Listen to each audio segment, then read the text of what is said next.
Bueno, entonces vamos a cortar por depósito, vamos a pasar por comodato y al final vamos a volver a ver mutuo para que, bueno, si el que ya lo hizo y quiere tomar, se las toma tranquilo, ¿sí? Y los demás chicos que no estuvieron, la pueden tener de nuevo. Ay, qué mala suerte.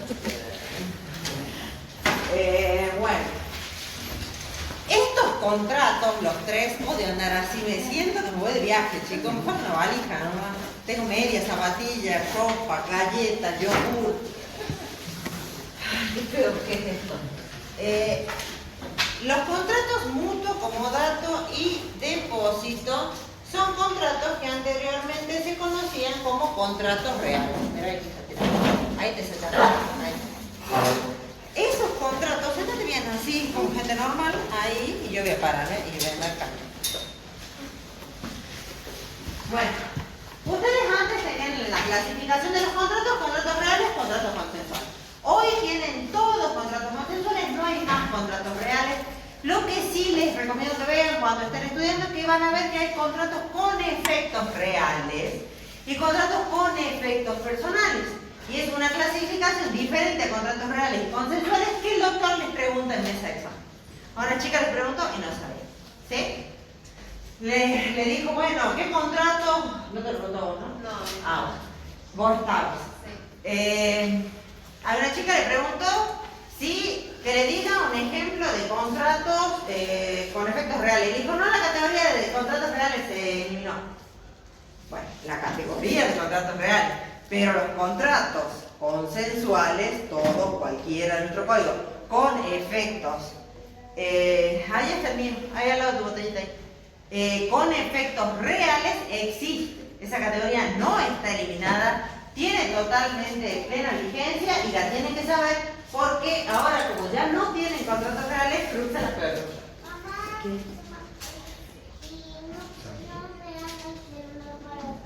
Bueno, usa el mío.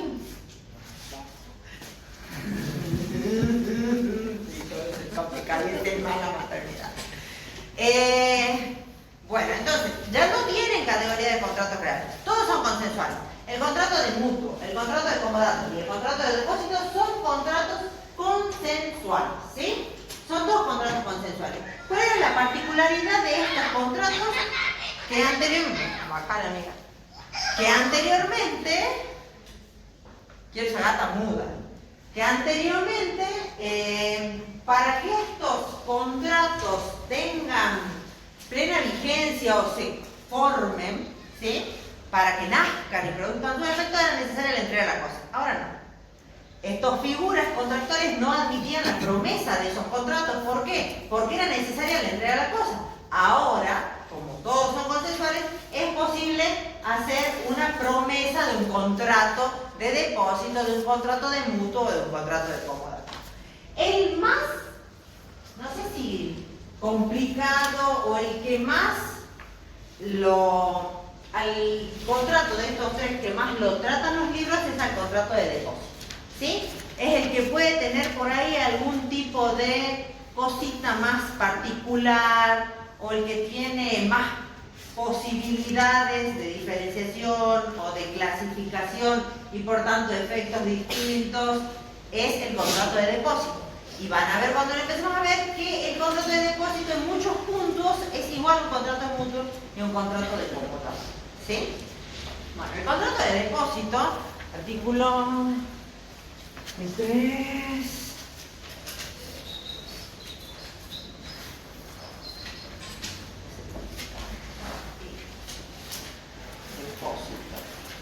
1356, en ese artículo van a encontrar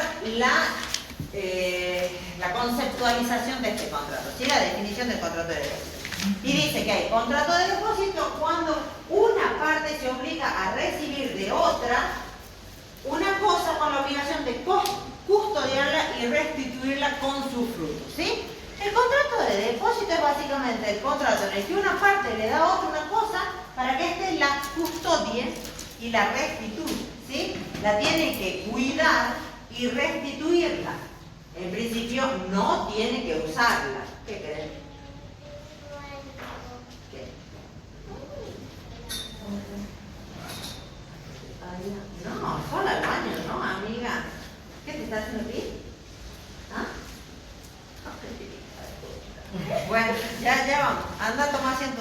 ya va.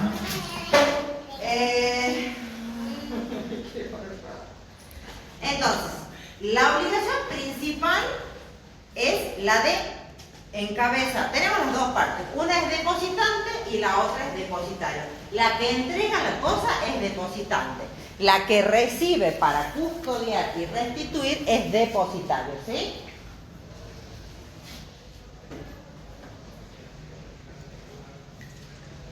La que entrega la cosa. Depositante. Esta entrega. No les voy a poner que es el dueño de la cosa porque cuando vayamos desarrollando van a ver que no necesariamente tiene que ser dueño de la cosa.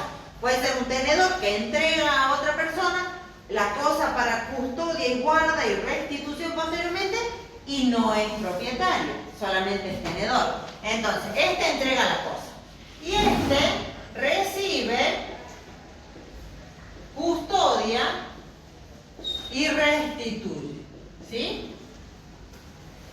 Entonces, las obligaciones de las partes van a estar dadas por esto, ¿sí? Por las acciones que debe llevar adelante. El depositante debe entregar la cosa y el depositario debe recibirla, custodiarla y restituirla una vez que ha terminado el plazo de este contrato, ¿sí? Bueno, particularidades. Si bien el código dice, cuando una parte se obliga a recibir de otra una cosa con obligación, bueno, cuando habla de la definición no la constituye como parte esencial a la obligación en cabeza del depositante de entregar la cosa, sino más bien la obligación del depositario de recibir la cosa, ¿sí? A ver si hay algo importante que no me haya pasado acá. ¿Qué dice cosa? ¿Quiere decir que el dinero no puede ser el objeto del depósito? Sí, sí puede ser. Pueden ser cosas, muebles o inmuebles, ¿sí? Y el dinero es una cosa. Sí. Porque el profesor cuando habló de donación habla de que el dinero no era cosa. Porque el código hablaba sobre que el tema de la donación se dona una cosa, digamos, y como el dinero es dinero y no cosa, el profe decía, no podés donar el dinero. Así como Profe Cruz. Pero los fines de la donación no pasa, no solamente eso. A los fines de la donación no pasa. Pero lo mismo, hay donaciones. O sea, yo le pregunté, entonces está mal decir yo doné $10.000 a tal fundación. Sí, está mal. No es, o sea, puede decirlo así, pero no es una donación, dijo él. Claro que no le encuentro lógica, pero bueno, no importa. Si él lo dijo, no sé en qué circunstancia o cuando estaban hablando de qué lo dijo, pero no, si podés donar, es cosa el dinero. Sí, es la moneda del curso legal, vos me decís, bueno, doné, entonces en ese caso para él estaría bien decir, doné $10.000 a la fundación tal, porque en ese caso, al ser los dólares, no son la moneda del curso legal, son una cosa, entonces sí, podrías decir doné $10.000, pero no diría doné 10.000 pesos. Sí, claro, si sería preso al ser de curso legal, entonces... Bueno, no tiene mucha lógica para mí. Sí se puede donar, de hecho sumas de dinero se donan constantemente. En cientos de contratos, cuando ustedes van al súper y le dicen, ¿qué quiere donar el vuelto a Cáritas? Y lo donás. ¿Sí? En realidad ellos lo hacen para evadir impuestos y cosas raras, pero ellos te hacen creer a vos que estás contribuyendo. Pero bueno, sí se puede dar en depósito de dinero, ¿sí? Ya lo vamos a ver en un toque. Bueno, las obligaciones. ¿Cuál es la obligación del depositante? Entregar la cosa. Y la obligación del depositario, recibir la cosa. Custodiar la cosa. Custodiar no es lo mismo que usar y gozar. Él no puede ni usar ni gozar la cosa. En principio tiene vedado el uso de la cosa, salvo que la cosa que esté cuidando, custodiando, necesite que haga un uso.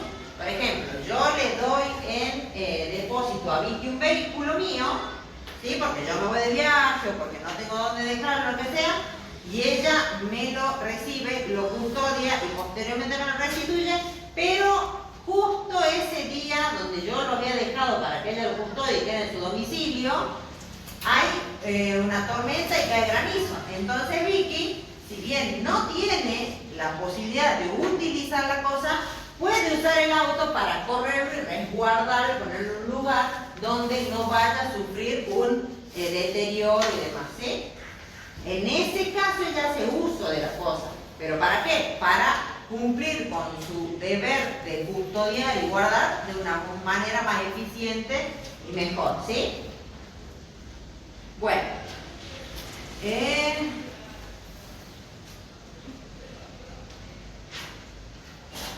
Van a ver en el libro que les da un montón de posibilidades. Los depósitos activos, si es una obligación de medio o una obligación de resultado, va a depender de cuál sea la cosa que se custodie, ¿sí?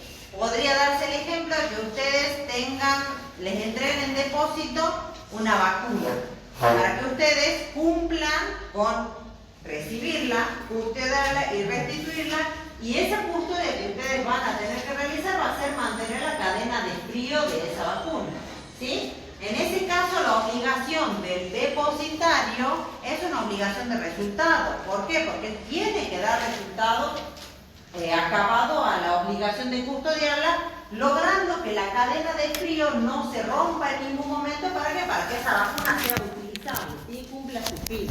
Entonces, en ese caso particular, ustedes van a tener una obligación de resultado, ¿sí? ¿Qué pasa con los depósitos activos? Cuando el libro les hable de depósitos activos, ustedes van a ver que está esto determinado porque la obligación del depositario es una obligación activa y es una obligación de resultado. El depositario debe de realizar algún tipo de actividad a los efectos de custodiar la cosa y poder dar cumplimiento a su obligación, ¿sí? Como en este caso de la vacuna que les decía recién. Ese es el caso de una obligación, ¿qué te pasa? De un depósito activo. ¿Quieres ir al baño? Bueno, ya vengo, ¿sí? Me van a disculpar un poco. Es complicado esto, chicos. No hay baño acá arriba, ¿no? ¿Abajo nomás? Sí, está cerrado el baño acá. Ah, bueno. Ya ven, 2 minutos. Vamos, rápido.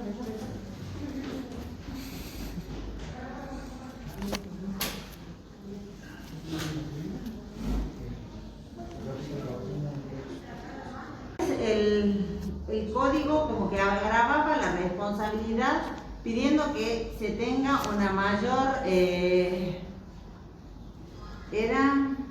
una mayor diligencia que en el cumplimiento de las obligaciones propias, ¿sí? Porque uno está desarrollando una custodia a favor de un tercero que puede estar pagándole o no, porque el depósito en principio por regla hoy es oneroso. Anteriormente podía, en el Código Civil estaba como gratuito o no. Yo no había nacido todavía. ¿Ah? Yo no había nacido. Ay, qué exagerado, pero lo tenés que haber visto cuando uno estudiaste, no me acuerdo. Pero en el Código de Comercio el depósito como figura, como contrato comercial era oneroso, tipo regla. Si no era oneroso, no era un depósito comercial, era un depósito civil. Hoy en día, como están modificados los códigos, se ha unificado la legislación, por regla es oneroso, excepcionalmente puede ser gratuito. De eso va a depender lo que les decía acá Facundo, que sea un contrato unilateral o que sea un contrato bilateral. Si es un depósito gratuito, va a ser un contrato unilateral, es decir, que las obligaciones van a existir solo en cabeza de una de las partes, que va a ser el depositario, y su obligación va a ser custodiar la cosa y restituirla, ¿sí? En cambio, si es un contrato de depósito oneroso, va a ser bilateral y las obligaciones se van a repartir para ambas partes, las dos partes van a quedar obligadas y el depositante va a tener que pagar el precio y el depositario recibir, custodiar y restituir, ¿sí? Pero les puede pasar eso, que sin perjuicio de que sea un contrato unilateral, puede ser un contrato sinalagmático imperfecto, ¿sí? Que es que posteriormente, y sin perjuicio de que solamente una de las partes tenía obligaciones, se generen obligaciones para la otra parte, lo que no hace mutar la característica del contrato en cuanto a su unilateralidad. No es que se vuelve bilateral, sino que existen otro tipo de obligaciones que no son correspectivas con la obligación principal del depositario y que van a permitir que el depositante tenga que hacer frente a algún pago de algún gasto extra que se haya generado en cabeza del depositario y él lo haya cubierto, ¿sí? Bueno, como contrato, ¿cuáles son las características? No sé cuando ves o veo una porquería de eso. Es un contrato consensual, todos son consensuales, es un contrato bilateral, es un contrato oneroso o puede ser un contrato gratuito, por regla es oneroso, excepcionalmente puede ser gratuito, es un contrato conmutativo o aleatorio. Bueno, en principio es conmutativo, el contrato de depósito es conmutativo, salvo que las partes lo puedan volver por su voluntad aleatorio, ¿sí? Es un contrato no formal, no necesariamente tiene que tener una forma específica porque el código no lo solicita, le pueden dar la forma que quieran. Es un contrato tipificado y nominado, tiene nombre, tiene su propia regulación. Es un contrato, ¿qué más? Consensual, bilateral, oneroso, no formal. Puede ser de consumo, puede ser un contrato de consumo. ¿Y cuál sería el ejemplo? ¿Se les viene a la cabeza la posibilidad de establecer un depósito de consumo o un contrato de depósito que esté amparado por el derecho del consumidor, que se lo pueda ver como una figura en la calle un consumidor? Puede ser los bancos. Sí. Los bancos, ya más privados, digamos, más que los bancos nacionales. Sí, un depósito bancario. Bueno, ahí volvemos a lo que vos decías de la plata. Vos decías que el dinero, el doctor dijo que no era cosa. Bueno, el contrato de depósito bancario es sobre dinero. ¿Sí? Pero en ese caso tienen como una regulación particular y por el principio de especificidad aplica lo que dice para los contratos bancarios, depósitos bancarios, no los depósitos normales. Común. En caso de casas de empeño, Sí. Que el código creo que lo tiene como casas de depósito. ¿Sí? Ustedes van, dejan las cosas, les tienen la obligación de custodiarla y de restituirla al momento que ustedes la vayan a retirar y paguen lo que les dieron como contraprestación por la entrega de las cosas. Básicamente sería así, como una casa de empeño. Y hay otros, cuando ven el último artículo en relación al depósito van a ver que ahí tienen otros puntitos más que ya los ven. Bueno, ¿qué más? El tema que si dejan dinero en depósitos, tienen que ver si lo dejan sellado. Ya vamos a cerrado. llegar a la clasificación. Bueno, el depósito puede ser voluntario o puede ser necesario, ¿sí? El código yo creo que ya no lo clasifica, no hace esa clasificación, pero sin perjuicio de que no la haga el código, existe esa clasificación, ¿sí? El depósito voluntario es el depósito donde el depositante puede elegir a la persona del depositario, ¿sí? Y el depósito necesario es el depósito en el que el depositante no puede elegir a la persona del depositario. ¿Cuál sería el ejemplo típico? Ustedes van y celebran un contrato de hospedaje o de hotelería y cuando se van y se registran en ese hotel o en ese hospedaje, las cosas que ustedes transportan quedan en depósito.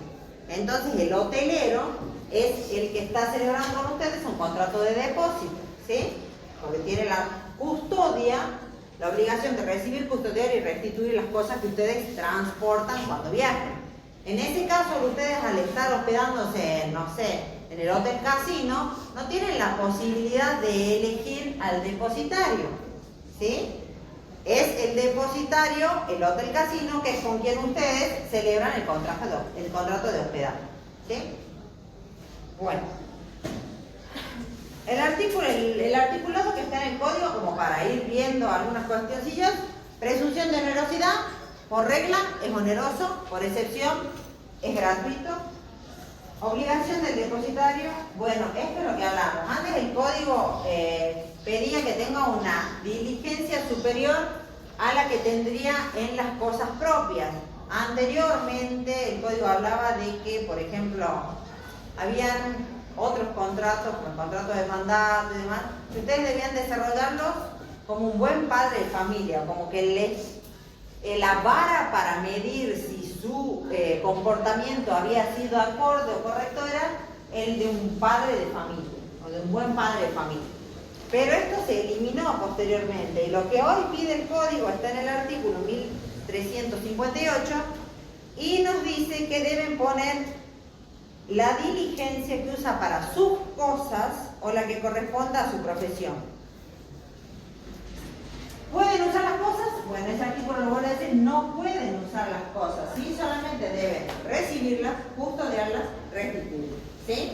Salvo el caso que hablamos recién, que dije cuando se habló con Vicky. Bueno, después habla del depósito oneroso. ¿Qué pasa con el depósito oneroso? Bueno, técnicamente ustedes cuando desarrollan un contrato de depósito, es un contrato que no tiene plazo, ¿sí? Las partes pueden pactar un plazo, están en todo su derecho de hacerlo. Pero al ser un contrato que no tiene un plazo determinado, cuando ustedes celebran un contrato de depósito oneroso, el precio o el pago de la retribución por ese contrato de depósito es total, es por la guarda de la cosa hasta la entrega, ¿sí? Si ustedes no tienen un plazo, será hasta que lo solicite el depositante, y si ustedes tienen un plazo, hasta que se cumple el plazo, o si lo necesita anteriormente el depositante, antes del cumplimiento del plazo, recuperar la cosa que dio en depósito, va a poder hacerlo, ¿sí? Pero el precio que ustedes van a pagar es por el total del contrato. ¿Cómo es su nombre? Hugo. Y el otro chico es Julio, ¿verdad? El más alto. Sí, Julio. Bueno, pero de ustedes, de los dos, de él no me acuerdo porque me dio un contrato que celebró el otro día y lo tenía que leer cuando hicimos la clase esa. Bueno, yo celebro con Hugo un contrato de depósito. Le entrego una cosa en depósito, es un contrato de depósito voluntario, porque yo lo estoy eligiendo a Hugo, ¿sí? Le entrego la cosa en depósito a Hugo y le digo, bueno, Hugo, esto es por 30 días. Yo en 30 días voy a pedirte que me restituyas la camioneta que te di para que la guardes y te voy a pagar 50.000 pesos. Y vos me decís, listo. Bueno, llega el día 20 y yo necesito la camioneta por X razón. Entonces le digo a Julio, mira, yo necesitaría que me restituyas la camioneta, y vos me decís, listo, dale. Bueno, en ese caso, aunque yo he dado finalización al contrato 10 días antes del plazo que hemos establecido, yo a él le debo el 100% del pago de lo que le había prometido como retribución, ¿sí? Entonces, en ese caso es un contrato conmutativo. ¿Cómo podríamos volver aleatorio ese contrato conmutativo?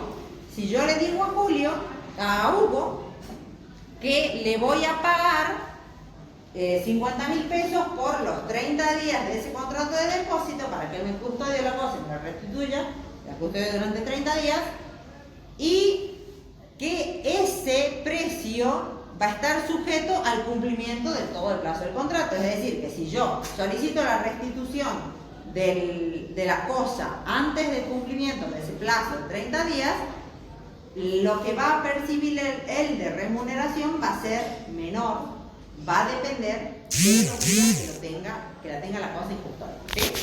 En ese caso, a mí el libro me da la posibilidad, o me dice que puede ser un contrato aleatorio. Porque yo al momento del nacimiento del contrato no sé cuánto voy a ganar y no sé cuánto voy a perder. Va a depender de que yo cumpla ese plazo de 30 días o solicite la restitución antes. ¿Por qué el depositante puede solicitar la restitución de la cosa cuando tenga ganas? Y porque es un contrato que se celebra pura y exclusivamente en beneficio del depositante, ¿sí?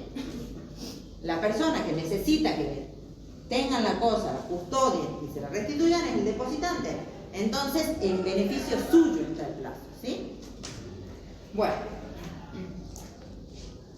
con el tema de la clasificación tenemos el contrato de depósito necesario que hablamos recién y el del contrato de depósito voluntario.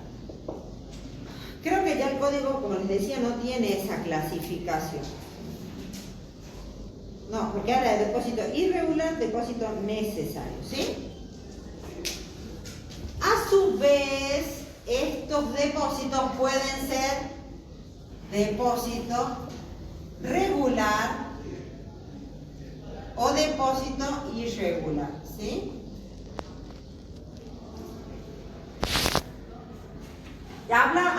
Habíamos dicho que cuando el depósito es necesario es porque ustedes no pueden elegir la persona a la que le van a dar las cosas en depósito, si no pueden elegir el depositar.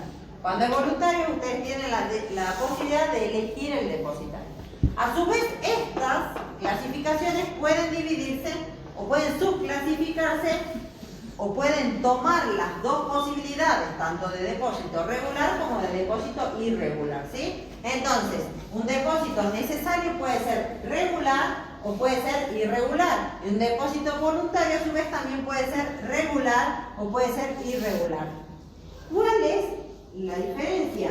¿Alguien lo leyó? ¿Alguien lo vio? Vos estabas viendo general, ¿no? Ah, lo que digo es capaz que ya lo vio. Es una boluda pregunta.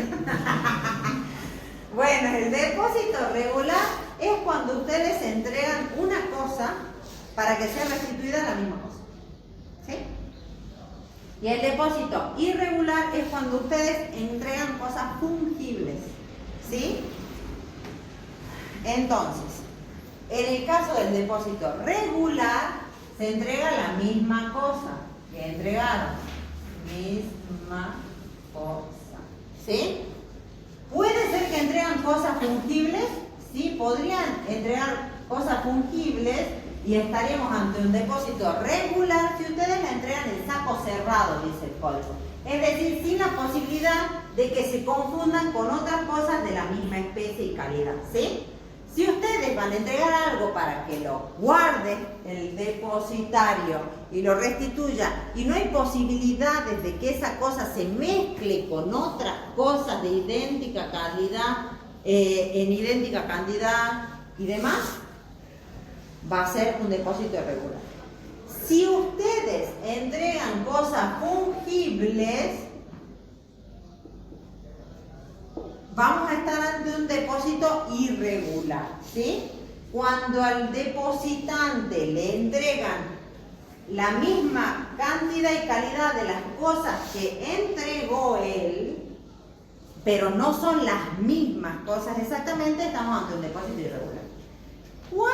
¿A qué fines les importa esto a ustedes? Que cuando ustedes celebran un depósito regular, solo confieren la guarda de la cosa y el depositario solo detenta la tenencia. Pero cuando ustedes celebran un contrato de depósito irregular, ustedes transfieren la propiedad de la cosa, ¿sí? Entonces, ya no detenta la tenencia el depositario, es casi que técnicamente podemos decir el dueño de la cosa. Ustedes transfieren la propiedad y él va a devolver la misma cantidad y misma calidad de cosas. Por eso es fino ahí, porque ustedes se pueden confundir con el mutuo. Porque ¿qué hacen en el contrato de mutuo? El contrato de mutuo es un préstamo de consumo. Ustedes dan la cosa para que la otra parte la use, goce y les restituya la misma cantidad de cosas y la misma calidad de cosas. Entonces ustedes pueden decir, bueno, ¿cuál es la diferencia entre un depósito regular, entre un depósito irregular y el mutuo?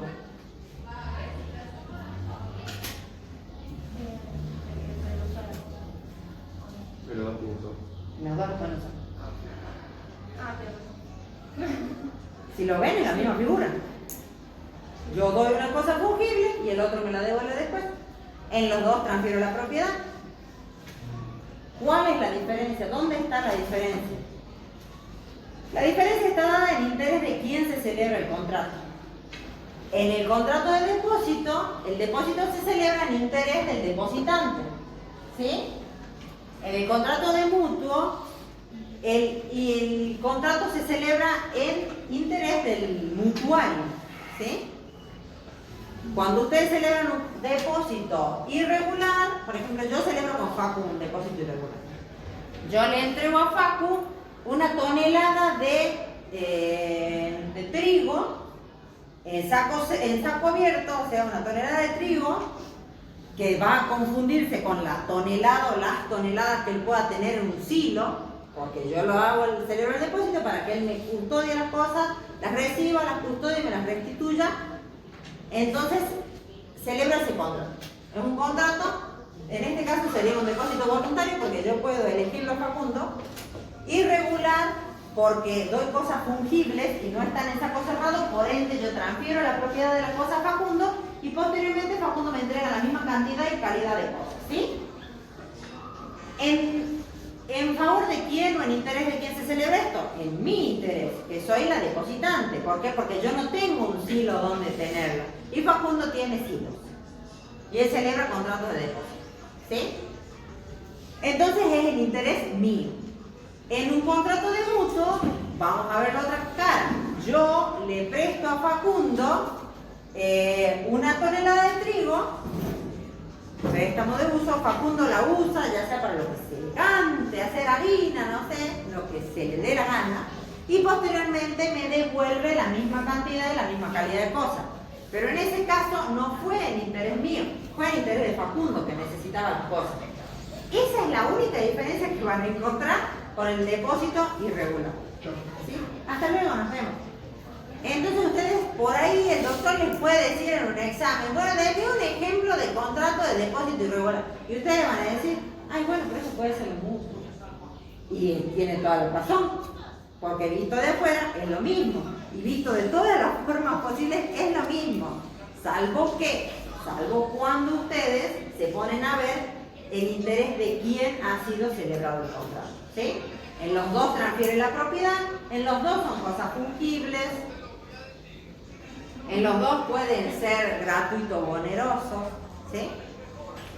Ahí tienen un punto de unión que hace que dos figuras contractuales sean muy, muy iguales. Así que, de ahí, ¿qué otra cosa? Profe, en ese caso, por ejemplo, en el ejemplo ese que dio de las empresas que se dedican al acúmulo de granos, Sí. ellos se dedican justamente a esto, ¿no? A contratos de depósito, pero después, cuando lo venden el grano al depositante, devuelven los dólares, no devuelven nada. Claro, ¿por qué? Entonces, Porque puede hay ser, una- porque el depósito técnicamente debe ser, la cosa depositada debe ser restituida. En principio al depositante, pero el depositante puede establecer que se restituya a otra persona, ¿sí? Entonces puede ser, en el caso que él da, que es excelente porque es así, y porque también lo van a ver en el libro, hay empresas que se dedican a tener en depósito granos de otras personas físicas, jurídicas, que van y depositan ahí las cosas, celebran ese contrato y posteriormente son vendidas. Entonces, cuando hay ese grado de profesionalidad o de profesionalismo en el depositario, hay algunos tipos de requisitos que deben cumplirse, como son que cuando se haga el depósito, ustedes vieron que era un contrato que no formal, no tiene ningún tipo de forma establecida por el código, para ser cumplida bajo alguna nulidad o alguna pena.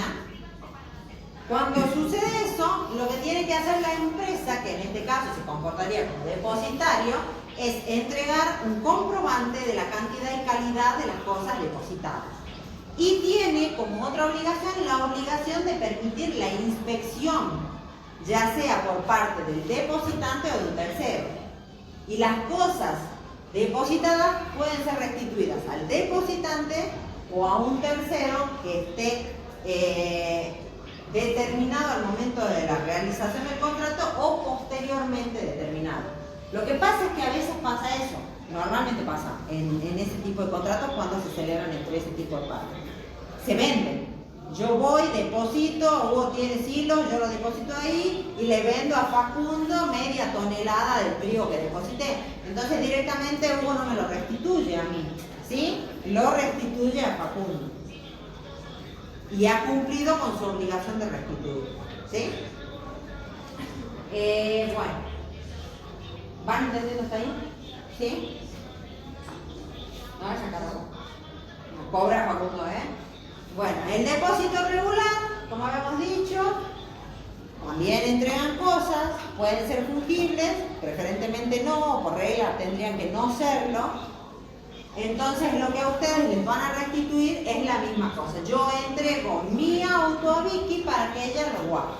Entonces Vicky mañana pasado, cuando yo le diga, Vicky, necesito que me reintegres el auto, o me restituya el auto, o te diga, Vicky, se cumplió el plazo, paso a buscar el auto, Vicky no me va a entregar cualquier auto igual, me va a entregar mi auto, ¿sí? ¿Importa que el depositante le diga al depositario, no quiero que uses las cosas si le entrega cosas fungibles? No, si ustedes le ponen, nos vemos, suerte, si ustedes le ponen como depositante, le ponen al depositario una cláusula expresa en el contrato, deciden hacerlo por escrito, ¿sí? Empiezan a establecer todas las cláusulas. Le dicen al depositario una cláusula expresa, está totalmente prohibida la utilización de las cosas entregadas en depósito bajo pena de incurrir en una prohibición expresa de este contrato y en un incumplimiento del mismo. ¿Vale eso? Y técnicamente no, porque si ustedes entregan cosas fungibles, no hay posibilidad de que no se confunda la propiedad con otras cosas fungibles de igual calidad que ustedes tengan guardadas, ¿sí? Entonces no interesa. En el caso de que fuese un depósito regular, ahí sí, ustedes no pueden hacer uso de la cosa bajo ningún punto de vista, salvo eso que dijimos al inicio, un auto que lo tiene Vicky guardado, lo tiene custodiado y demás, y viene una tormenta de granizo, entonces Vicky lo saca al auto del lugar ese y lo lleva a otro lugar para custodiarlo mejor. En ese caso ella usó, pero ¿lo usó en beneficio suyo o en beneficio mío? Lo hizo en beneficio mío. La nota distintiva es que no lo puede hacer en beneficio de él. O sea, Vicky no puede salir el fin de semana a dar una vuelta por el rodeo. No, porque no corresponde. Bueno, sigamos. El 1363 es el que habla de personas a quien debe restituirse las cosas. Ustedes van a ver que ahí todo lo que vamos hablando como que está puestito en cada uno de los artículos. Nosotros vamos más así como una charla y no como una lectura, porque por ahí se vuelve más molesto. Espera. Nos vemos, suerte. Sí, Ah, tenemos tiempo todavía. Que se va a empezar a ir. Bueno, ¿qué pasa? ¿Qué pasa con la cosa? ¿Qué pasa con la pérdida de la cosa? ¿Cuál es la regla general? Cosas se pierden, se roban. ¿Para quién se pierden las cosas? Dice que sin culpa, dice por el depositario. No, principio general del derecho. Principio general de derecho. ¿Para quién se pierden las ¿Para cosas? quién se pierden las cosas? Ahí lo comentó el compañero. Exactamente, las cosas se pierden para su dueño. Entonces, ¿qué les parece que pasa cuando nosotros tenemos un contrato de depósito regular? Si las cosas se pierden para su dueño, ¿quién perdería la cosa en este caso? Exactamente. Y si es un caso de depósito irregular, ¿por qué hablas tan bajito? Sí, el depositario, ¿sí? Entonces, ¿por qué? Porque acá, acuérdense que yo transferí la propiedad de la cosa. Entonces, encima, como si esto no fuese suficiente, son cosas fungibles. Yo no puedo excusarme y decir que las cosas se han perdido. Yo tengo que poder reintegrarlas siempre, salvo que las cosas se hayan perdido por el vicio propio de la cosa. En el caso ese, yo ya puedo hacer cesar esa obligación que tengo de restituir las cosas siempre. ¿Por qué? Por el vicio propio de la cosa se pierde En el caso de que hubiese culpa de parte del depositario porque no desarrolló las tareas como debía hacerlo, en ese caso tendrá que restituir las cosas, lo mismo. ¿Sí? Bueno, ¿qué otra cosa es importante? Hermosura. Prueba del dominio.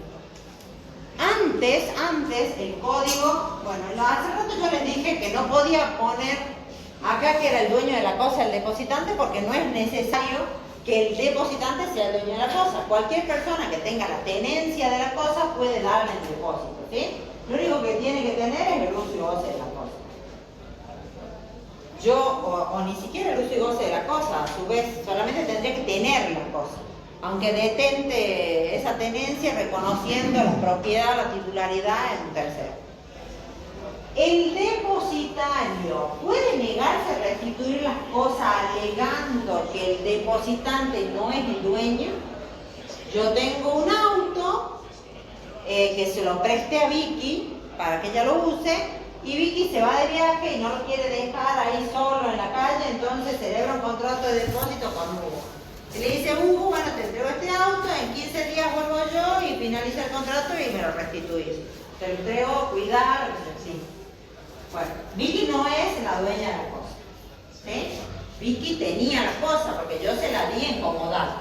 Y a su vez celebró con un contrato de depósito. Entonces cuando Vicky a los 15 días va y le dice, Hugo, ya se cumplió el plazo, vine, ya estoy acá, te pago lo que te debo, restituime la cosa. Y Hugo le dice, no, este auto no es tuyo, es de Silvia. Yo sé que de Silvia no te voy a restituir la cosa. Yo no sé por qué tenemos el auto. ¿Podría hacer eso? ¿Qué les parece? No puede hacer eso, reglamento. Podría, antes el código daba la posibilidad de como acudir a las autoridades a los efectos de poner en conocimiento del efectivo titular de la cosa que ese tenía esa cosa en depósito por un contrato celebrado con Vicky, en este caso con Juanito, con Pepito. Ahora no, el código no eliminó ese artículo que establece esa posibilidad, por tanto, la restitución que se hace en el contrato de depósito no es restituir la cosa a su dueño. ¿Se acuerdan de las posibilidades? ¿Por qué se tenía una cosa y en qué basaban la obligación de restituir? Una era restituir las cosas a su dueño. ¿Sí? En este caso no es así. Ustedes no restituyen para restituir la cosa a su dueño. Ustedes restituyen porque es una obligación que emana del contrato de depósito. Y las partes del contrato de depósito son Vicky y Hugo. O sea, los de afuera son de Pablo. Soy una tercera en ese contrato de depósito, aunque sea la titular del bien que ella ha dado en depósito a otra persona. ¿Sí? Entonces, en base a esa obligación de restituir, en virtud de una de las obligaciones que nacen del contrato de depósito, Hugo tiene que restituir a podría poner en conocimiento del titular que él tiene la cosa por un contrato de depósito que ha celebrado con Vicky y que tiene que restituirlo en 10 días. Podría hacerlo, no tiene ningún tipo de obligación de hacerlo. ¿Sí? Si quiere hacerlo es dueño. Verá después cómo termina con Vicky las cosas, si Vicky le paga o no, pero bueno, en principio no tiene ningún tipo de obligación. Bueno. Van a ver que el 1367 habla del depósito regular, que es básicamente lo que dijimos. Y el 1368 habla de no se puede elegir cuál es el depositario. Directamente se realiza por una necesidad imperiosa de celebrar ese depósito. Básicamente nos da el ejemplo de las cosas que son introducidas en los contratos de hospedaje. Cuando ustedes se van de viaje, lo que hablamos, no tienen la posibilidad básicamente de elegir a quién, a dónde van a dejar las cosas y lo hacen en el lugar donde se están hospedando. ¿Qué pasa con las cosas que se pierden cuando ustedes están hospedados? Más adelante van a ir viendo en los otros artículos que nos dicen depósito en hotel.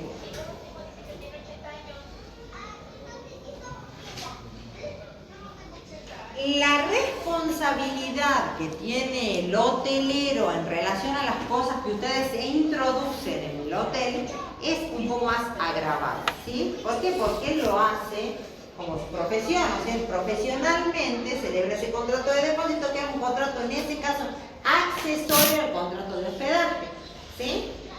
Que también pasa con los supermercados, con los gimnasios. Cuando ustedes llegan al gimnasio tienen un locker y ahí dejan su mochila, su ropa, lo que sea. Bueno, ese es un contrato de depósito que está dentro de otro contrato.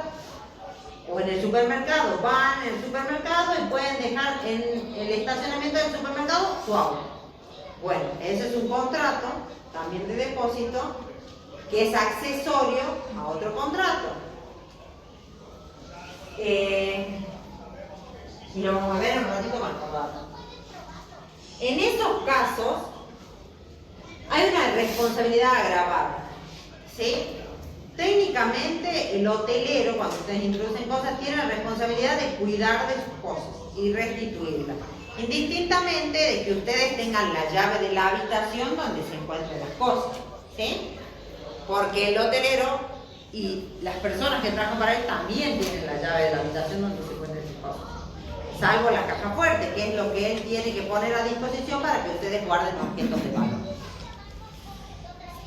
Puede pasar que ustedes lleven en su viaje objetos de mucho valor. Sí, puede pasar que lleguen objetos de mucho valor. Y en ese caso,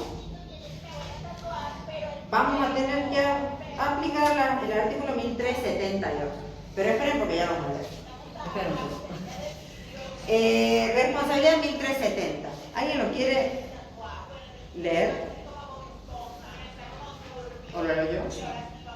¿O lo lees cuál? Sí, ¿cuál? Artículo 1370. Responsabilidad.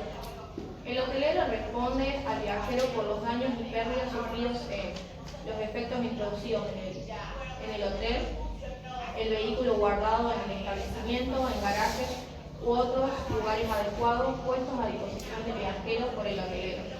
Ustedes vieron que a veces se van de viaje y el hotel propiamente dicho no tiene una playa de estacionamiento, o tiene una playa de estacionamiento que es chica, pero les dicen acá a una cuadra tienen el estacionamiento del hotel y ustedes pueden ir y guardar sin cargo su vehículo.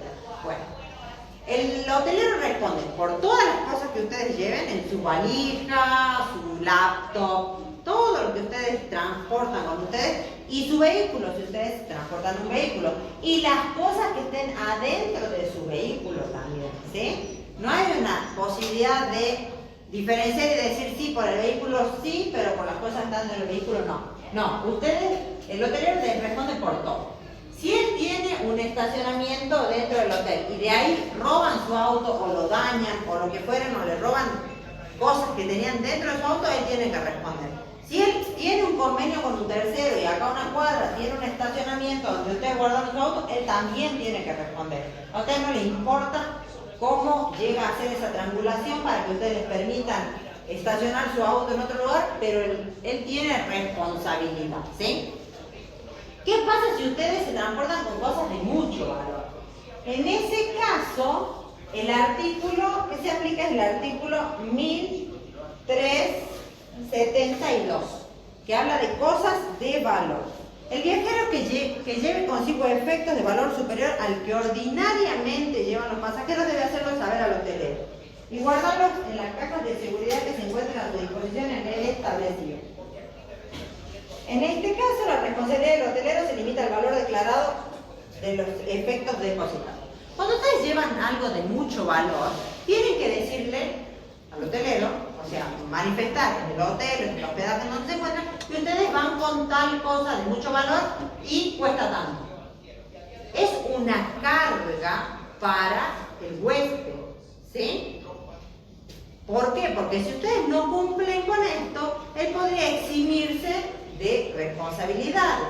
Pero el código, como ven que esto, en virtud esto es un contrato de consumo, ¿sí? Ustedes van al hotel, celebran un contrato de consumo, están pagando por un servicio, el que pone las pautas es el dueño del hotel o el dueño del hospedaje. Entonces, si bien ustedes tienen la carga de denunciar esto y denunciar cuál es el valor de la cosa que transportan, no es una obligación. La obligación se traslada al dueño del hospedaje. Entonces, él tiene la obligación de hacerlos conocer a ustedes, huéspedes, que tienen la carga de declarar que transportan algo de mucho valor y establecer cuál es el valor de esto.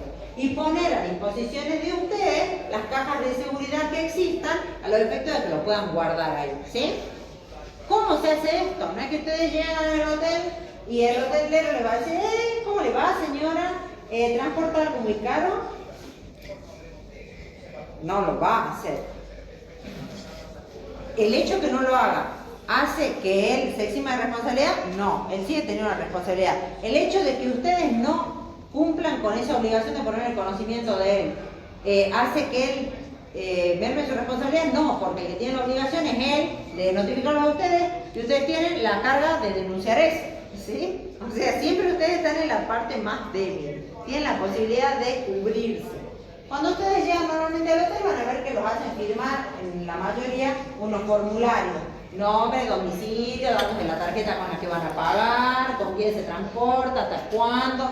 Y ahí normalmente hay una clausulita que diga que manifiesta que si se transporta con cosas de mucho valor y declara el valor, ¿sí? Ahí ustedes, haciendo esa denuncia, completando eso, ustedes ya cumplen con la carga de denunciar que transportan cosas de determinado valor. ¿Puede el hotelero negarse a recibirlo? Decir, no, mire, usted viaja con esto, con esta computadora último modelo, no la voy a recibir, por las dudas se pierde. Y en principio no, salvo que el valor de la cosa con la que ustedes viajan sea superior al valor, no sé, del hotel. El doctor Cruz daba un ejemplo. ¿Vieron todos no son hostels, son como hospedajes, son hospedajes que están cerca de la terminal? Vieron que por la Güemes tienen un montón, tienen un hotel por la Tucumán, tienen por la Vicario otro. Bueno, esos hoteles son pequeños, ¿sí?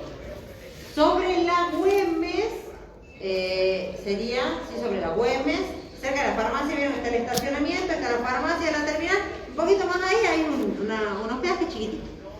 Ustedes llegan a ese hospedaje con un collar de diamantes, valuado en 50 millones de dólares. ¿Puede el hotelero negarse a recibirlo? En ese caso sí, ¿sí? Cuando es exorbitante el valor de la cosa que ustedes trasladan, los viajeros normalmente no se mueven trasladando cosas de esa envergadura económica. En ese caso, el hotelero podría negarse a recibirlos, ¿sí? Chao, no hay lugar. Si lo pagan 2 millones de la noche, bueno, diamante, ¿no? Y eso lo tenemos en el artículo 1073. Negativo a recibir. Si los efectos de los pasajeros son excesivamente valiosos en relación con la importancia del establecimiento o su guarda causa molestias extraordinarias, los hoteleros pueden negarse a recibir, ¿sí? Podría ser que viajen con un perro, y podría ser, pero normalmente si ustedes viajan con un perro, con un gato, con algún animal, y van a tal o cual hotel, es porque ese hotel recibe, porque directamente le van a decir no se reciben animales en la mente, ¿sí? Pero bueno. Después hay una cláusula. Bueno, las exenciones de responsabilidad, ¿valen? ¿Sirven? No. Cuando ustedes van a ver que dice playa de estacionamiento, no se responsabiliza por la pérdida de las cosas o los gimnasios. No se responsabiliza este establecimiento por la pérdida de las pertenencias de los usuarios. Se nos dice usuarios, de las personas que vienen acá a entrenar. Bueno, eso no vale. La exención de responsabilidad que pueda estar escrita en todos lados, incluso en la ficha que ustedes llenan, si dice no se responsabiliza el establecimiento por la pérdida, no vale. Esas limitaciones totales, exenciones de responsabilidad por parte del dueño del hospedaje no tienen ningún tipo de validez. Las puede poner en todos lados, si quiere las puede grabar en la sábana, pero no vale, ¿sí? Un titular de la UBA daba el ejemplo que él vivía cerca de un supermercado. Entonces, estaban en su casa como en un departamento, llevaban todos los autos al supermercado y los estacionaban ahí. sabiendo que aunque ellos no compren nada dentro del súper, si pasaba algo en los autos, ellos tenían que hacer cargo. Se aprovechaban ese depósito gratuito y la responsabilidad grabada. ¡Qué chanta! La gente así se Por pasa. ellos. No, anda a sentar. En tu mochila hay galletas, hay yogur, hay caramelos. En tu mochila, no en la de Facundo. Está bajo mi campera. Sí, así que eso no vale. Ahí tenés agua también. Ahí tenés tu coso ese, coso rosado que tomamos. Bueno, estos artículos que estuvimos viendo, no como artículos, sino como parte de una larga charla, están, todo esto que vimos está volcado en artículos, ¿sí?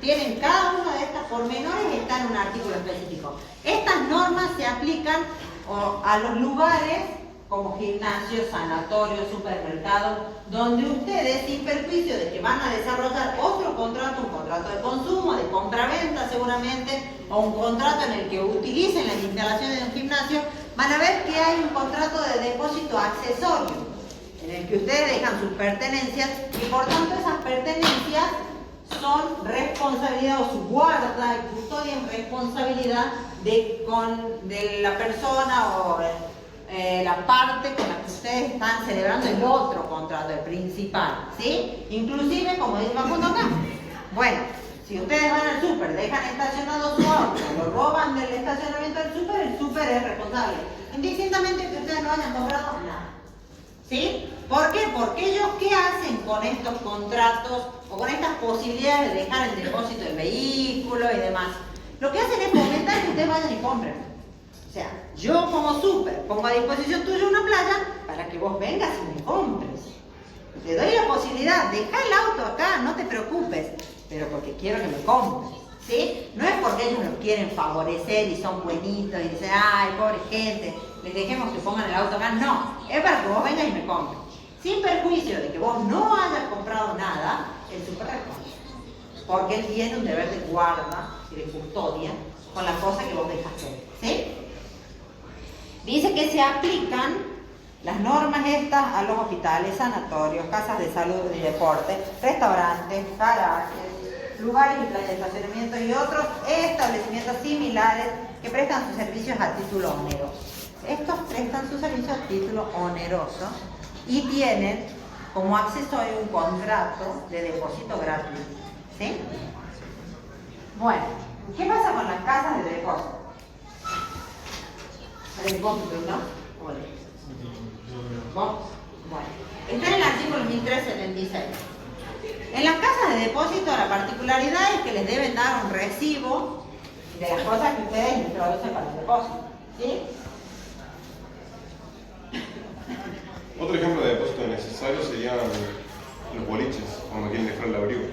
Ah, bueno, yo ya no voy, entonces no les puedo dar ese ejemplo. Ya estoy muy vieja para esas cosas. Él lo dice porque debe andar en los boliches, entonces se presentó aquí el sábado. ¿Qué voy a hacer esta noche? Voy a dejar mi campera en depósito. Necesario.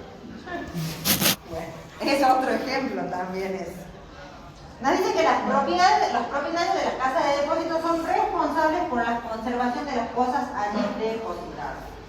Excepto que prueben, bueno, que la pérdida se debió al vicio de las cosas, ¿sí?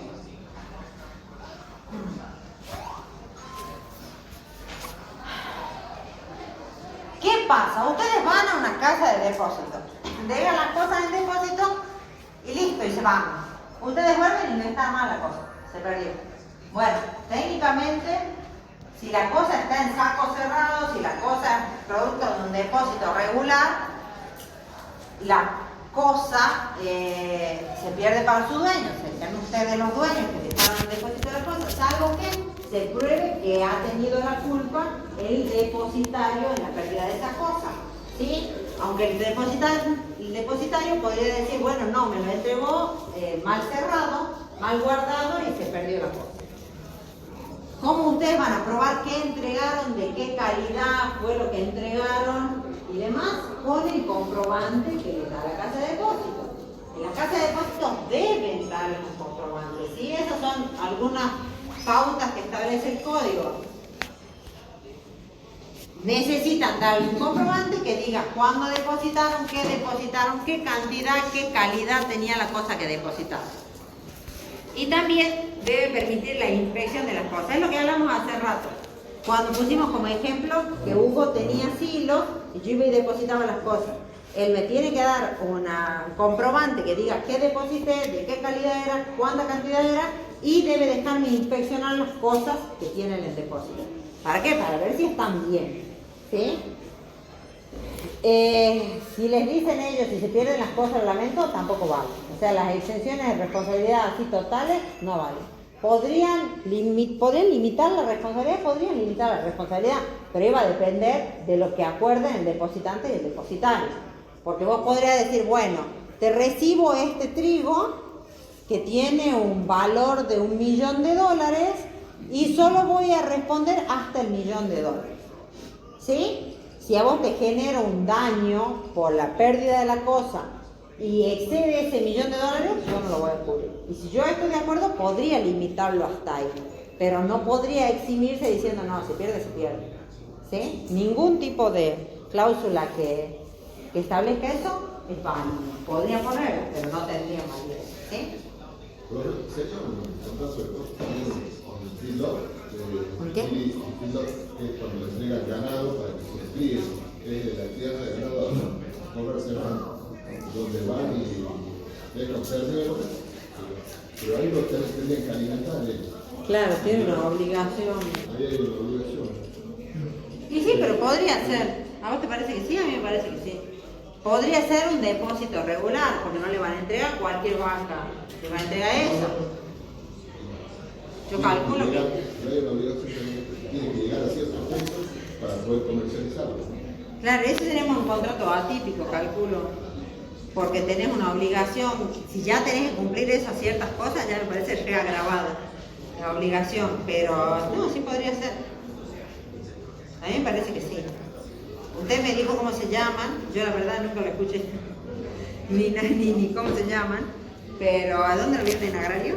¿O no? ¿O usted lo sabe por otras cosas? No de los Ah, bueno. Jamás lo vi, pero calculo que si él me lo dice, es así como él lo dice, yo le creo. y en ese caso sí me parece que sería más un contrato innominado, por lo menos dentro del Código Civil no está. Y como tiene obligaciones de hacer y de dar, podría ser un contrato innominado tranquilamente. Porque a quien usted le deja el ganado, ¿qué tiene que hacer? Tiene que cuidarlo, tiene que custodiarlo, tiene que alimentarlo y tiene que restituirlo.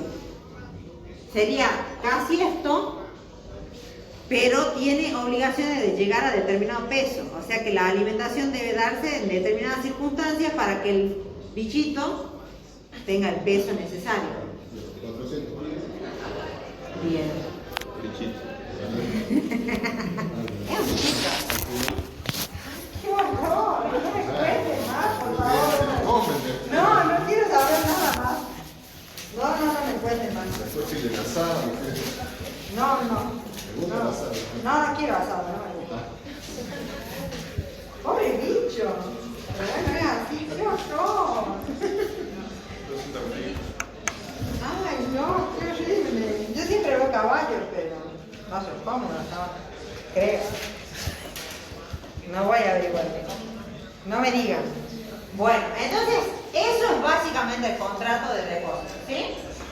Vieron cuáles eran las obligaciones, cuáles eran los tipos, cómo se podían dar modalidades, lo que contempla el código, cuál es la responsabilidad y las excepciones y la posibilidad de negarse a recibir un depósito, una cosa, o recibir un huésped por la cosa que transporte, ¿sí?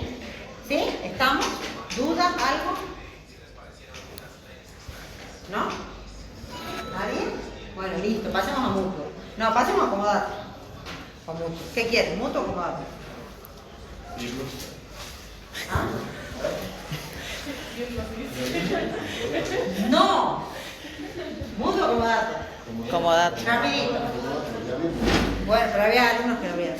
Bueno, vamos con comodato. ¿Qué es el comodato? Es un contrato de préstamo, es un préstamo de uso. Normalmente se conoce como préstamo de uso. Es un contrato en el que una parte comodante le entrega al comodatario, ¿sí? Sí, comodatario. Una cosa, mueble o inmueble, para su uso y goce. Cosa que el comodatario debe restituir al comodante una vez finalizado el plazo del contrato, si es que tiene un plazo, o ante el requerimiento del comodante. ¿Sí? Yo le doy a... ¿Cómo es tu nombre? ¿Franco? Brandon. No cabe duda. Bueno, yo le doy a Brandon mi casa, no te la doy, no te la entrego, te digo, Brandon, vení a mi casa, te la presto para que la uses y goces y me la reintegres cuando yo vuelva de Cancún. Bueno, no tengo casa para dejarte ni me voy a ir a Cancún, Brandon, no con los sueldos de este país. Pero bueno, ponele. Entonces Brandon, ¿qué hace? Usa, goza la cosa y me restituye la misma cosa. Brandon, ¿podría vender la casa y después darme otra casa? No. Brandon me restituye la misma cosa. ¿En beneficio de quién se celebra este contrato? En este caso sería mi beneficio porque yo me voy de viaje. Pero técnicamente se celebra en beneficio del comodatario. Es la persona a quien le entregó la cosa para que use y goce. Podríamos hacerlo más para que se vea el beneficio para el comodatario. ¿Cómo es tu nombre? Milagros. A Milagro. Bueno, Milagro me dice, estoy por rendir contratos parte especial. Ay, qué horrible mi libro, chicos, no tiene ni tapas. Mi hijo me agarran las cosas, no saben cómo están los otros libros. Le digo a Milagro, Milagro, sé que estás por rendir contratos parte especial, me pediste si tenía un libro que te preste para que estudies. Y me dice, sí, bueno, listo. Le digo, bueno, te presto mi libro para que lo uses hasta que rindas contrato y después me lo reiteras. En ese caso es un préstamo de uso, yo le entrego mi libro, ella usa, goza el libro, me lo reintegra el mismo libro y esto es totalmente gratuito. ¿Sí? ¿Parece una locación? Sí, parece una locación, pero esto es gratuito, así que ya no parece una locación. Entonces, vemos que en ese caso, en el contrato de comodato, se hace en... Deja boludear vos porque después no te van a sacar encima. Se lo hace en beneficio del comodatario, la persona a quien le confiero el uso y goce de la cosa. ¿Transfiero la propiedad de la cosa? No. ¿Se pueden dar cosas fungibles? No. ¿Por qué? Porque tengo que reintegrar la misma cosa que estoy dando, ¿sí? Que estoy recibiendo. Hago la excepción que el código plantea que se pueden dar cosas fungibles. No, porque ahí ya voy a llegar, no seas culillo. Bueno, ¿pueden dar cosas fungibles en el contrato de comodato? Bueno, como regla no, como excepción sí. Y es el comodato ad pompam vel ostentationem, ¿sí? Lo van a ver en algún libro que sale así, como ad pompam vel ostentationem. Para ostentar, para exhibir, al solo efecto de ostentar o exhibir. ¿Yo le puedo dar a Facundo un cajón de manzanas en comodato? Bueno, hay no y sí por todos lados. Por principio no, por excepción sí. Yo le puedo dar un cajón de manzana a Facundo si Facundo solamente va a exhibirla. Me dice Facundo, bueno, mira, me estoy por poner un puesto en el poncho. Yo hago dulces de manzana. Quiero que me prestes un cajón de manzana, que me des un cajón de manzana en comodato para que yo la exponga en mi stand. No las voy a usar, no las voy a comer, no las voy a vender y te voy a reintegrar las mismas manzanas que me das. En ese caso, solo en ese caso, para que exhiban la cosa y restituyan las mismas cosas, podrían entregarle a Facundo cajón de manzanas. ¿Sí? Que serían las cosas fungibles, consumibles para exhibir y reintegrar. En principio, no. ¿Sí? En principio, no pueden entregar cosas fungibles, ni consumibles, ni nada. Son solo cosas, muebles o inmuebles, y que deben ser restituidas las mismas. ¿En qué era que parecía? ¿Puede explicar de nuevo la diferencia entre inmueble, o sea, la locación de inmueble como ¿La locación? En uno pagan y en el otro. Es igual que una locación, pero sin precio, chicos. El comodato y la locación son lo mismo, podríamos decirlo, pero sin precio. O sea, en la locación ustedes pagan, confieren uso y goce, confieren uso y goce. ¿Pagan? Sí. En el comodato confieren uso y goce, sí, confieren uso y goce. ¿Pagan? No. ¿Qué quiere decir esto? ¿Pueden tener gastos cuando desarrollan un comodato? Sí, el comodatario puede tener gastos, pero no se corresponden con el uso y goce de la cosa que les han conferido. Se pueden corresponder con otras cosas, ¿sí? Porque al ser un contrato gratuito es un contrato unilateral. Entonces, las obligaciones que hay en el comodato solamente se generan en cabeza del comodatario, que es restituir la cosa, ¿sí? En principio, entonces, unilateral la comodato. El comodato siempre es unilateral. Porque dije en principio que se puede generar gastos, que es lo que les decía Facundo hace rato con el depósito unilateral, ¿se acuerdan? Que si bien la única obligación es recibir, custodiar, restituir en el unilateral y el depositante no tiene que pagar nada porque es gratuito, es lo mismo que pasa con el comodato, es un contrato gratuito, por tanto el comodante entrega la cosa y el comodatario solo la restituye, pero no paga nada, ¿sí? Puede generar gastos la cosa que requieran que el comodatario, que es quien recibe la cosa para uso y goce, tenga que hacer gastos, sí, se pueden generar. Yo podría prestarle a Brandon la casa y lo que vos uses de luz, internet, gas y demás servicios que conlleva la utilización de la casa, durante el plazo que vos estuviste lo vas a tener que pagar vos. Pero no es el precio del comodato, porque no tiene un precio porque es gratuito. Solo son... Por ejemplo, si tengo que comprar combustible para el auto y empezar, ¿no? Exactamente. En ese caso no son gastos que dependan o que sean una contraprestación por el uso y goce, sino que son gastos del uso de las cosas, que se presentarían aunque vos te la des como donación, te la vendas, te la alquile o te la des como dato. Pero el contrato tiene una pequeña obligación para una de las partes que es ínfima en comparación a la contraprestación que tiene, no lo vuelve bilateral, sino por ejemplo en la donación, si yo te dono un auto, vos tenés un deber de alimentos si yo estoy en situación de precariedad, por ejemplo, y eso no vuelve a la donación un contrato bilateral ni oneroso, es una pequeña obligación extraordinaria, pero no cambia la naturaleza del contrato. En el caso de la empresa de gaseosa que dan el comodato, que vemos cuando vamos a los negocios, tienen la heladera de la Coca, la heladera de la Pepsi, y están entregadas en comodato porque la empresa... El router que le da personal. Hay una contraprestación el uno con el otro, porque está comprometido a comprarle gaseosa, porque si no le compra se la quita la heladera. Entonces, ¿hay una relación bilateral ahí? En ese caso específico, que ya lo íbamos a ver también, son contratos de comodato accesorio a contratos principales que son onerosos, ¿sí? Como cuando ustedes contratan internet. Ustedes contratan internet con personal que antes era Telecom, a ustedes le dan el router, o con Claro le dan el router, se los dan en comodato. Cuando ustedes celebran el contrato van a ver que ustedes pagan por el servicio y la empresa les brinda en comodato porque es tan buena y tan amorosa, el router o la heladera o la Coca-Cola les da las botellas retornables. Ustedes técnicamente lo que están pagando es solo la gaseosa que consumen y a la botella la devuelven. Bueno, no es que ellos sean tan buenos ni amorosos. El contrato de comodato es un contrato que está hecho para favorecer a la persona a la que le confiere el uso y goce, es decir, al comodatario. Yo quiero favorecer, es totalmente altruista, busco favorecer a alguien. En este caso, que nos pone Hugo de ejemplo, y le sumo yo unos cuantos más, no hay una intención de favorecer. Las empresas no le dan al comerciante la heladera en comodato porque son re buenas y quieren que ustedes compren la coca fresca.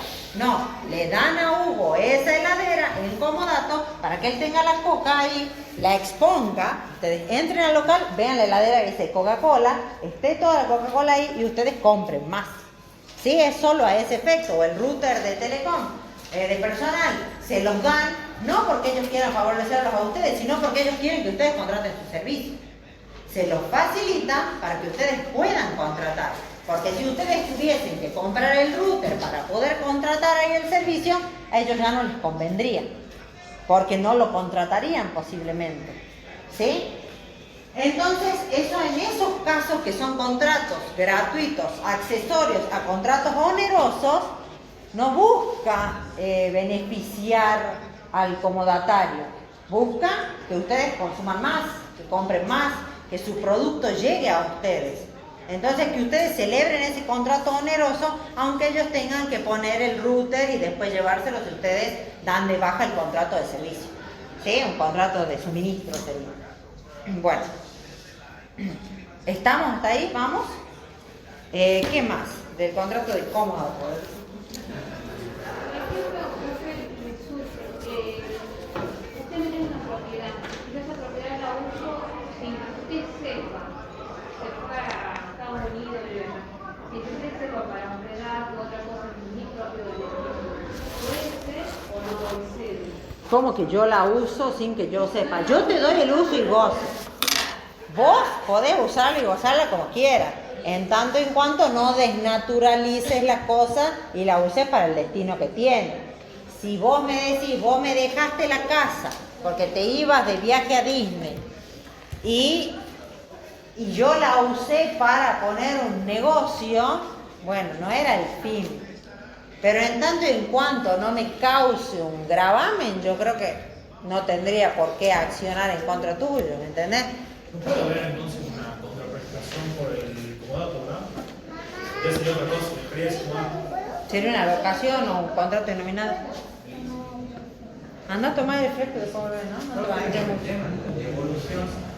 Por ejemplo, yo tuve un problema, tengo un problema con el lado, porque me está escribiendo cada rato que devuelve el router, ellos vienen a buscarlo, pero me hacen problema porque no, me dicen un horario, no vienen otro, tipo 4, 5 de la tarde, con el curso, yo no estoy, y después me dicen que ya lo tengo que llevar. Y el punto en este caso. Me pasó el mismo. Y bueno, vos tenés que reintegrarlo, ¿sí? Técnicamente donde debe reintegrarse la cosa es en el domicilio del deudor, que sería tu domicilio porque sos el deudor de la entrega de la cosa, no es que debas algo, sino que sos el deudor de la entrega de la cosa. Sí, si no te van a decir, como no se pueden poner de acuerdo, te van a dar un lugar para que lo vayas y dejes, que será en claro que estás al frente de la plaza. No te pueden hacer nada, o sea, no te pueden cobrar nada, no te pueden decir, no estabas hoy, no estabas mañana, no estabas la otra semana, te voy a cobrar, no te pueden cobrar nada. Es una obligación de ellos retirarlo, porque vos no tenías ninguna necesidad de tener un router si no contratabas los servicios, claro, así que no te pueden hacer nada. Van a ir a retirarlo en algún momento, me la hicieron a mí también así. No sé cuántos días me mandaba la chica al Chapo y Chavo no iba. En algún momento caen y lo retiran, así que no te harán problema, no vas a tener por eso. Pero técnicamente el lugar donde se tiene que entrar la cosa es el domicilio del deudor.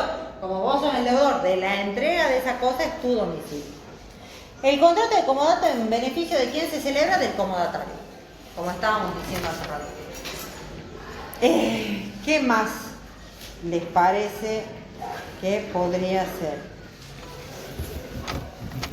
Bueno, hace rato se acuerdan que estábamos viendo el contrato de depósito que hablábamos que podía darlo cualquier persona, no necesariamente si tienen que irse, vamos a entrar.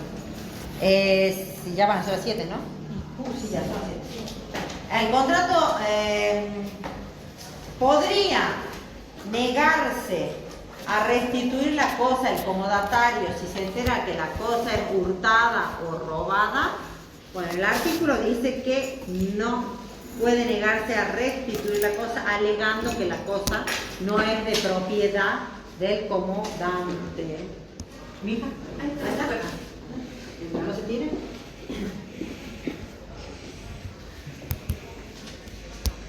Entonces, repasamos. ¿Se puede dar una cosa que no sea propia en comodato? Sí. Porque ustedes, ¿qué tienen que tener de la cosa? Inducir goce. ¿Sí? Pues no se propia de ustedes, pero ustedes tienen el uso y goce de la cosa, la pueden entregar a su vez en comodato, sí pueden hacerlo. Pueden negarse a restituirla. Bueno, el código ahí nos habla de cosa hurtada o perdida. En principio no, salvo que sea hurtada o perdida, dice. Si el comodatario sabe que la cosa que se le ha entregado es hurtada o perdida, debe denunciarlo al dueño para que éste reclame judicialmente en un plazo razonable. Tampoco es cuestión de que el comodatario va a poder retener la cosa una vez vencido el plazo del comodato o solicitada la entrega por parte del comodante, alegando que la cosa no es del comodante, ¿sí? De que no es de titularidad de él y hay un tercero que es el titular. Entonces, en esos casos no puede negarse a restituir la cosa, ¿sí? Pero puede poner en aviso, si sabe que la cosa está hurtada o está perdida, puede poner en aviso dueño de la cosa para que éste judicialmente solicite su restitución, ¿sí? Pero si el dueño no hace nada, no podría negarse a restituir, ¿sí? No puede pedir el reembolso de los gastos que haya tenido para utilizar la cosa. Yo le doy a Vicky el auto por 15 días, me voy, vuelvo a los 15 días y me dice Vicky, mira, necesito que me reintegren 500.000 pesos que usen combustible. No, te estoy dando la cosa para que la uses, la goces, y si hay un gasto que demanda la cosa para hacer ese uso y goce, lo tenés que cubrir vos, porque lo estás usando vos y el contrato está celebrado en beneficio tuyo, ¿sí? Pongamos como ejemplo que el contrato tiene un plazo de 2 meses. ¿Podría yo como comodante, es decir, como quien entrega la cosa para uso y goce de la otra persona, solicitar se me restituya antes esta cosa? ¿Qué dicen ustedes? Bueno, el código nos dice que puede exigir la restitución anteriormente del vencimiento del plazo. Puede exigir la restitución de la cosa. Si la necesita en razón de una circunstancia imprevista y urgente, o si el comodatario lo utiliza para un destino diferente al que tiene la cosa, ¿sí? ¿Por qué? Porque está incumpliendo la naturaleza del contrato, que es usar la cosa para el destino que tiene la cosa, ¿sí? Aunque no la deteriore. En ese caso de la casa, yo le doy la casa, ¿cómo es tu nombre? Irina. Yo le doy la casa a Irina en comodato. En la casa yo vivía. Irina pone un negocio de ropa. No sé, atiende, pone un showroom, así los 15 días que me fui a Disney. Ella armó todo un negocio en casa y está vendiendo cosas. Chao, Vicky, nos vemos, que estén bien. En ese caso, aunque ella a mí no me está generando un daño, ni está deteriorando la cosa con la utilización que le está dando, no es el destino para el que la cosa se utiliza normalmente. Por tanto, yo podría solicitar a ella o que cese de desarrollar ese uso indebido de la cosa o que me restituya la cosa, ¿sí?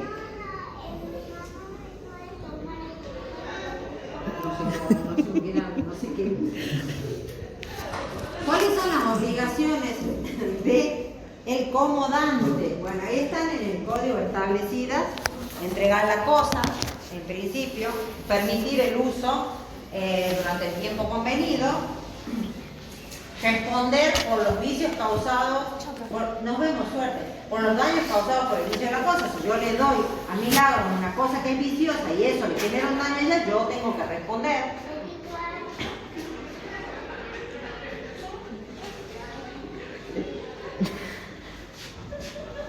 Y en el caso de que de que para conservar la cosa, el comodatario, nos vemos, suerte, haya tenido que realizar gastos, ¿sí?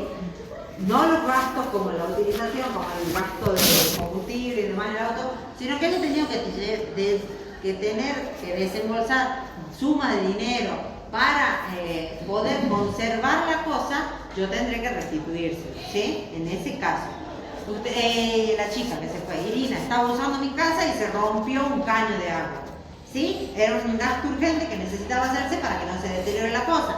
Entonces, para conservar la cosa, ella debió llamar a un plomero, se debió hacer esa reparación. Bueno, eso que gastó Irina, yo se lo tengo que reintegrar, ¿sí? Porque es un gasto que ella hizo para conservar la cosa. Y la única parte que beneficia es a mí, porque logró que la cosa no se pierda, ¿sí? La conservó y me la restituyó en las condiciones en las que se la había dado.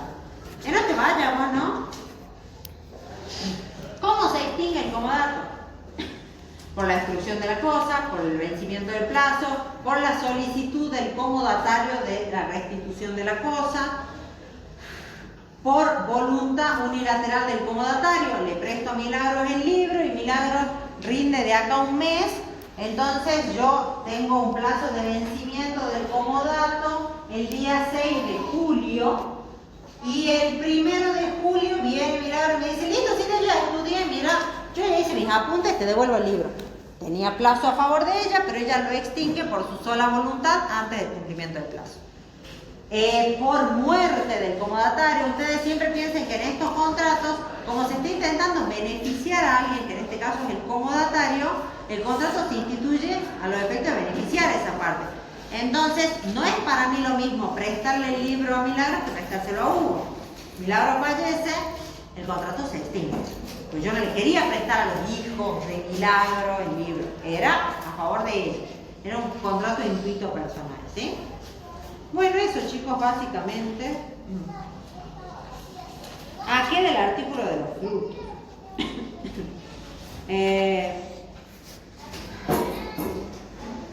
¿Se lo debe restituir a la cosa con los frutos?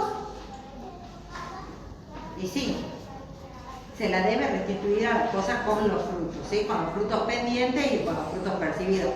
Podría, si es una cosa fructífera, podríamos establecer que los frutos percibidos los pueda consumir el comodatario, podríamos establecerlo en el contrato, como podríamos también prohibirlo. ¿Sí? Va a depender de lo que las partes establezcan al momento de la celebración del contrato. Y bueno, y el contrato de mutuo, para los que no estuvieron en el mutuo, es un contrato de préstamo de consumo. Ustedes transfieren la propiedad de la cosa que están entregando, son cosas fungibles. Normalmente lo que se hace es dar en dinero mutuo, se celebra mutuo de dinero, puede ser oneroso, puede ser gratuito, de eso va a depender si es unilateral o bilateral, como ustedes ya lo saben a eso. Es un contrato consensual, todos son consensuales, es un contrato no formal, bueno, pero ya ando volviendo. Es un contrato en el que cuando ustedes transfieren, entregan la cosa del mutuante al mutuario, lo que hacen es transferir la propiedad, como cuando hablamos del contrato de depósito irregular. Ustedes transfieren la propiedad de la cosa, por tanto, cuando ustedes devuelven, no devuelven la misma cosa, devuelven una cosa distinta pero igual, diferente pero igual, no sé si sería una cosa diversa, pero de las mismas características que la cosa que le puede entregar a ustedes. Por ejemplo, si me prestan 10.000 pesos en efectivo, yo puedo devolver en transferencia. Aparte, el dinero nunca es el mismo dinero, ¿sí?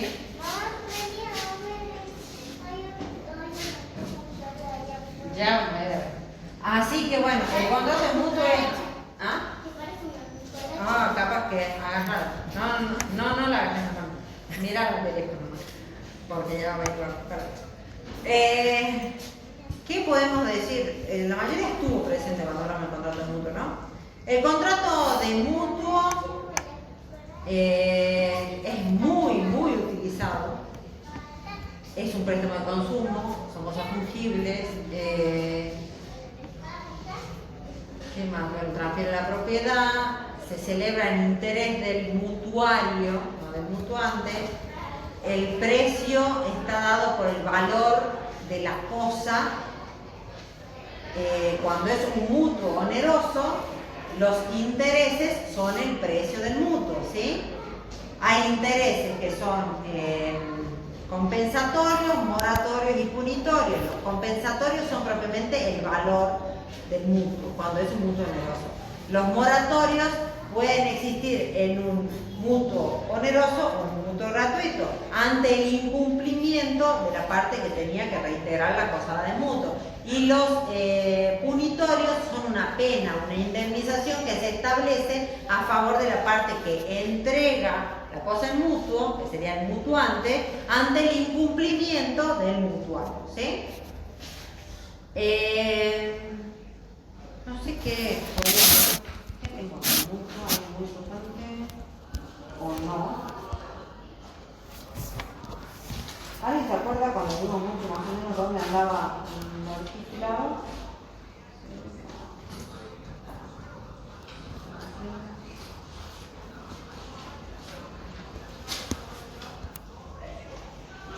¿Puede darse una promesa de mutuo? Sí, puede hacerse una promesa de mutuo, es totalmente exigible. Yo podría prometerle a Hugo que voy a celebrar con él un contrato de mutuo en el que le voy a prestar $100.000 y él me lo va a devolver, y en el caso de que yo incumpla con la celebración del contrato, tendré la responsabilidad correspondiente por no haber cumplido el contrato. El mutuo que más se conoce, bueno, es el mutuo bancario, o sea, los préstamos que da el banco. pero podría ser préstamo de cualquier cosa que fuese cumplido. ¿Cuáles son las obligaciones? Entregar, la del mutuante, entregar las cosas que ha prometido dar el mutuo, y la del mutuario, devolver las cosas más el precio, en el caso de que sea un mutuo oneroso, o devolver las cosas simplemente en el caso de que sea un mutuo gratuito. Si no se menciona un plazo, ¿cuándo debe restituir el mutuario las cosas dadas en mutuo? Bueno, en el plazo de 10 días desde que ha sido solicitada la restitución por parte del mutuante, ¿sí? En el caso de que sea un contrato que no tenga plazo.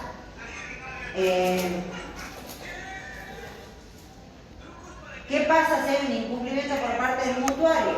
Es un mutuo oneroso y si bien se liquidan trimestralmente los intereses y por tanto el precio del mutuo, el mutuario no cumple. Bueno, el mutuante puede resolver el contrato en ese caso y por tanto solicitar la devolución de la totalidad de las cosas que ha entregado el mutuante al mutuario. ¿Qué pasa si hay... bueno, en la teoría se lo hablamos en el artículo que no estaba. ¿Qué pasa con el vicio de las cosas?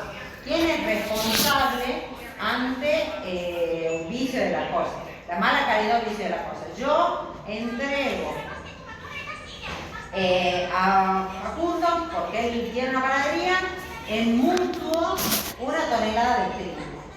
Entonces Facundo va a hacer pan y sale mal, porque el trigo que yo le estaba entregando tenía mala calidad, ¿sí?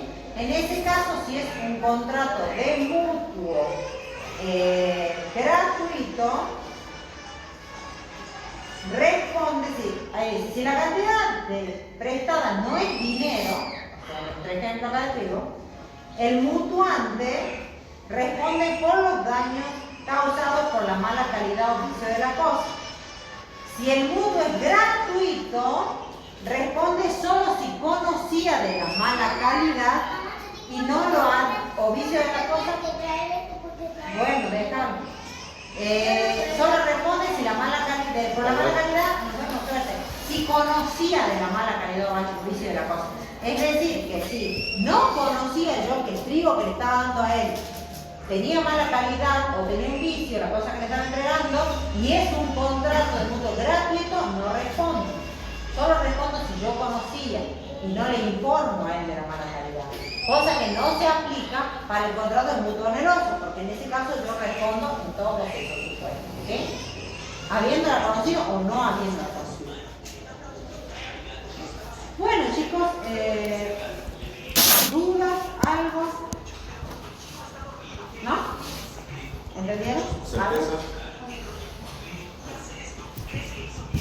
¿Estamos? ¿No?